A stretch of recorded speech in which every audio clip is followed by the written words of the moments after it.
आज की इस वीडियो में हम लोग रूपक अलंकार के बारे में विस्तार से सीखेंगे, जानेंगे। बहुत ही सरल है रूपक अलंकार। चलिए सबसे पहले मैं परिभाषा पढ़ता हूँ, आप ध्यान से सुनिए, फिर मैं आपको उदाहरण के माध्यम से इस परिभाषा को समझाने का प्रयास करूँगा। यदि आप ध्यान देंगे तो समझ में आ जाएगा। चलिए सबसे पहले परिभाषा पढ़ लिया जाए। रूपक का अर्थ है एकता।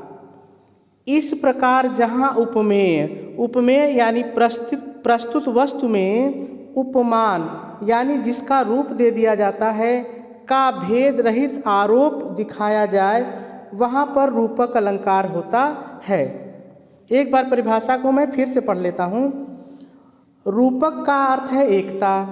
इस प्रकार जहाँ पर उपमेय, अब ये उपमेय क्या है, मैंने इसके बारे में विस्तार से बताया है। जब मैंने आपको उपमा अलंकार बताया था तो वहाँ पे मैंने बताया था कि उपमेय वह वस्तु होती है जिसकी हम किसी दूसरी वस्तु से तुलना करते हैं। ठीक है, तो उपमेय जैसे मैं कहूँ कि राम श्याम की तरह सुंदर है, तो ये जो राम है उपमेय है। ठीक है, ध्यान रहे, यहाँ पर थोड़ा सा सुन लीजिए।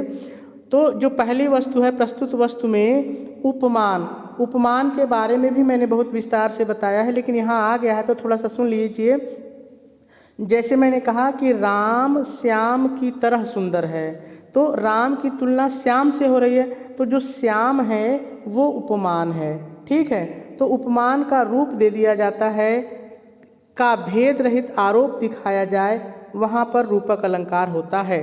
अब इस चीज़ को आप उदाहरण से समझिए। एक एक लाइन में उदाहरण पढ़ता हूँ और परिभाषा को समझाने का प्रयास करता हूँ।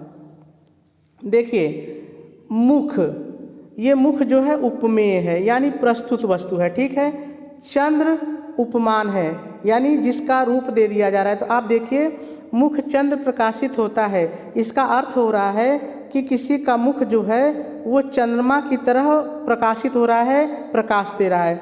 तो यहाँ पर इस मुख को चंद्रमा का रूप दे दिया गया है। यहाँ मुख नहीं रह गया है, कहा जा रहा है कि मुख चंद्रमा हो गया है और चंद्रमा की तरह प्रकाश दे रहा है। तो हम यहाँ पर उपमान यानी कि चंद्र का रूप दे रहे हैं, किसको? उपमेय यानी मुख को। ठीक है, तो इसलिए यहाँ पर जो पहली लाइन है ये मुख चंद्र जो है इसमें रूपक अलंकार है, क्योंकि हमने मुंह को चंद्रमा का रूप दे दिया है। ठीक है, दूसरा उदाहरण देखिए, चरण कमल बंदव हरिराई। अब इसमें देखिए, चरण माने पैर है। अब यहाँ पैर को कमल मान लिया गया है कि किसी का पैर है, ईश्वर का किसी का पैर है, कहा जा रहा है कि वो पैर कमल की तरह हो गया है और मैं उस पैर की वंदना करता हूँ। तो देखिए यहाँ चरण नहीं रह गया, ये जो चरण उपमेय है इसकी तुलना इसको कमल का रूप दे दिया गया है, कमल का रूप दे दिया गया है। और यही कहा जाए, देखिए आगे है भेद रहित आरोप। भेद रहित आरोप का मतलब है कि यहाँ पर चरण और कमल में कोई भेद नहीं है, कोई अंतर नहीं है। ये जो चरण है इसको कमल ही कह दिया गया है, तो भेद रहित आरोप इसी को कहते हैं। और जब जहाँ पर एक वस्तु को दूसरी वस्तु मान लिया जाए, कोई भेद ना हो, वहाँ पर रूपक अलंकार होता है। तीसरा उदाहरण देख लीजिए, शशि मुख। देखिए, शशि माने चंद्रमा और मुख माने मुख। तो अब यहाँ पर किसी का मुँह है, उसको चंद्रमा मान लिया गया है। ठीक है, तो ये उपमेय है और शशि उपमान है। तो यहाँ पर अब ये मुँह नहीं रह गया है, ये जो मुख है ये चंद्रमा हो गया है, भेद रहित आरोप हो गया है।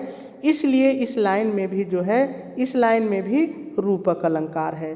ठीक है, देखिए अब आप रूपक अलंकार को पहचानेंगे कैसे? तो बहुत ही सरल है। रूपक अलंकार को दो तरह से पहचाना जा सकता है। तो देखिए, एक योजक चिन्ह यहाँ पे लगा हुआ, इसमें देखिए ये योजक ऐसे हाइफन योजक का चिन्ह लगा। देखिए यहाँ भी एक हाइफन का चिन्ह, जिसको आप कभी कभी डैश कह देते हैं, तो हाइफन का चिन्ह है, योजक का चिन्ह है। इसमें भी देखिए योजक का चिन्ह है।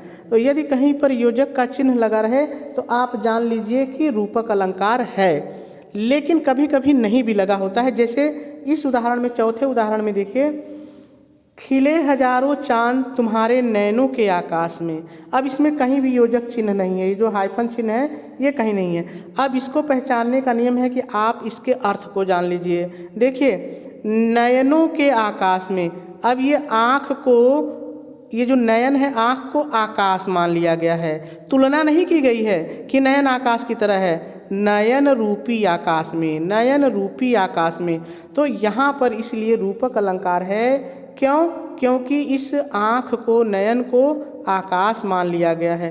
तो अर्थ के आधार पर पहचान सकते हैं। अगर कहीं योजक चिन्ह आया रहे तो आप तो पहचान ही लेंगे कि योजक चिन्ह है, तो यहाँ पर रूपक अलंकार है। तो मेरे ख्याल से बात समझ में आ गई होगी। जल्दी से मैं एक बार परिभाषा के अनुसार फिर से बता देता हूँ। रूपक का अर्थ है एकता। इस प्रकार उपमेय, उपमेय का मतलब प्रस्तुत वस्तु, जैसे यहाँ मुख है, यहाँ चरण है और यहाँ फिर मुख है, ये उपमेय है, प्रथम वस्तु है। ठीक है। उपमान, इसमें चंद्र है, इसमें कमल है, इसमें शशि है। उपमान का रूप दे दिया जाता है। तो आप देख रहे हैं कि यहाँ मुँह को जो है, पहले उदाहरण में मुँह को चंद्रमा मान लिया गया है, रूप दे दिया गया है। यहाँ चरण को कमल का रूप दे दिया गया है, यहाँ मुख को चंद्रमा का रूप दे दिया गया है, और यहाँ आकाश, नयन यानी कि आँख को आकाश का रूप दे दिया जाता है। का भेद रहित आरोप हो। भेद रहित आरोप का मतलब यही होता है कि यहाँ पर ये नहीं कहा जा रहा है कि राम श्याम की तरह सुंदर है, बल्कि अगर कहा जाए तो यहाँ ये कहा जा रहा है कि राम श्याम है, राम श्याम है। तो यहाँ बात समझ आ गई। इसी को कहते हैं भेद रहित आरोप। और ऐसा जहाँ पर हो वहाँ पर रूपक अलंकार होता है। तो मेरे ख्याल से बात समझ में आ गई होगी। आज इतना ही। कल हम लोग एक नए अलंकार पर चलेंगे। मेरे साथ आप यूँ ही बने रहिए।